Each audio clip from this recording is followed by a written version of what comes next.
Have you ever wanted a thief that could stagger like a warrior? Imagine wielding a weapon with more knockdown power than many of the warrior's weapons themselves. This build is truly an anomaly. In Dragon's Dogma 2, the thief vocation is not known for its strength in areas of stagger or knockdown power. While thieves are exceptionally fast at attacking, allowing them to land a flurry of critical hits in a short amount of time, this agility can easily be countered by foes who absorb the thief's attacks and retaliate, ultimately interrupting the thief's assault. Well, what I have for you is the Staggering Thief, and the purpose of this build is to challenge the conventional perspective by implementing an enhancement technique that effectively mitigates the weakness inherent in thieves. So strap in, ladies and gentlemen, because I truly believe this build is one of a kind. What's going on, y'all? It's Be Righteous from Identity. I make builds, guides, and gameplay, usually unconventional but extremely effective, so I hope this helps you out. Now let's get into it. Okay, I see a lot of pawns walking around with the frosted edges daggers, which are awesome, especially with how often you can freeze foes.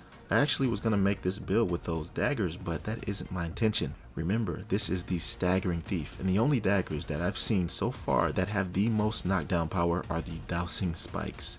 Yes, just look at the comparison of knockdown power between all of these warrior weapons and the Dowsing spikes. This is literally insane. This can be increased even more in several ways actually. Firstly, you must upgrade the Dowsing spikes using the dwarven style of smithing.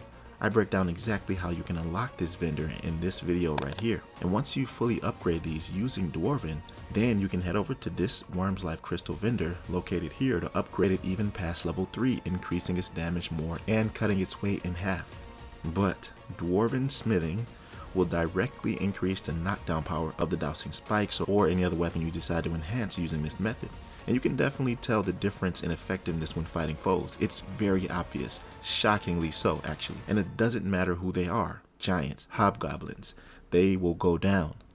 By the way, the Dowsing spikes are a multifaceted weapon. They detect nearby treasure chests, and if you have the Trickster level 2, it'll also detect nearby secret tokens, which is actually how you unlock these daggers.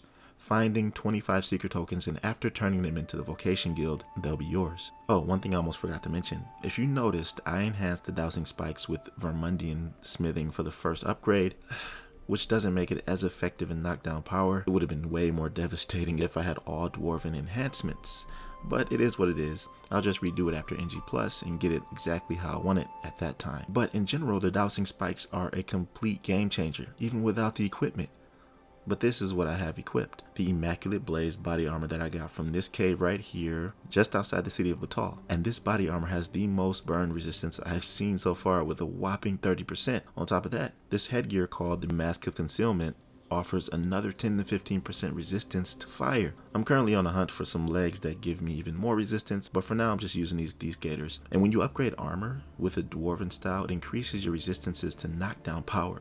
So this is the goal, to be powerful on both fronts. Remember I said that you can increase the stagger and knockdown power more? Well, that's from the ring I'm using called the Ring of Vehemence. I mentioned this many times before. You can also get this by turning in secret tokens, but they do sell this ring later on in Volcano Island as well. The second ring is called the Ring of Skullduggery. This is perfect for thieves, being that at the push of a button you can dodge enemies and this will automatically position you behind them, which is what the ring specializes in. Now, you're going to be surprised that the skills that I'm using do not include Formless Feint.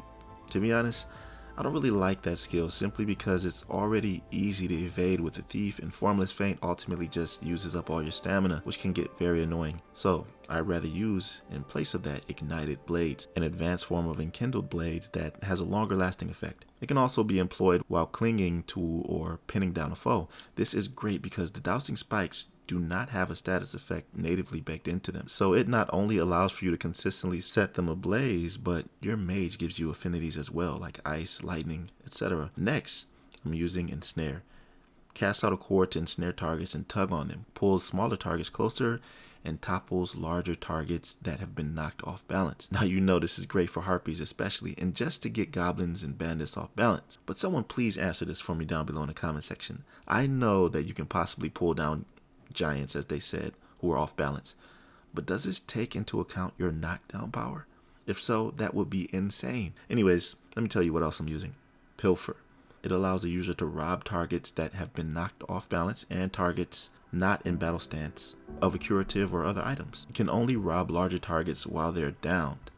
Now, this is awesome too. I first discovered this when a previous pawn of mine stole the dead ringer from the diseased dragon before we killed it. I didn't know how he did it until someone informed me in the comment section.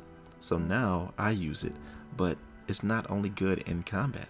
Using Pilfer epitomizes the thief by embracing who he is. You can use Pilfer on NPCs in towns, shopkeepers, random citizens walking around, everyone. And you can get some amazing loot doing it. But yeah, Pilfer I think is a must-have for the thief vocation. Okay, here's my final skill, Gut and Run. Cruelly stabs and gouges the target before drawing back. A fearsomely powerful skill employable only while clinging to or pinning down a target. Inflicts greater harm on a foe's weak point.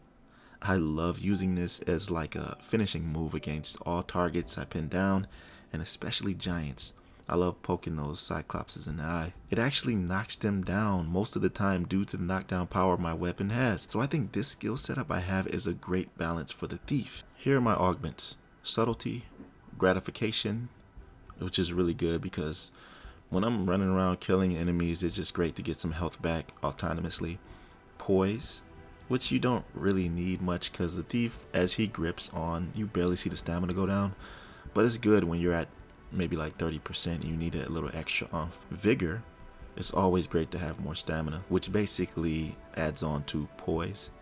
And verve, this augments your strength by 30. And strength honestly is not really one of the attributes that the thief thrives in when leveling up. Strength is more so for the warrior, for the fighter.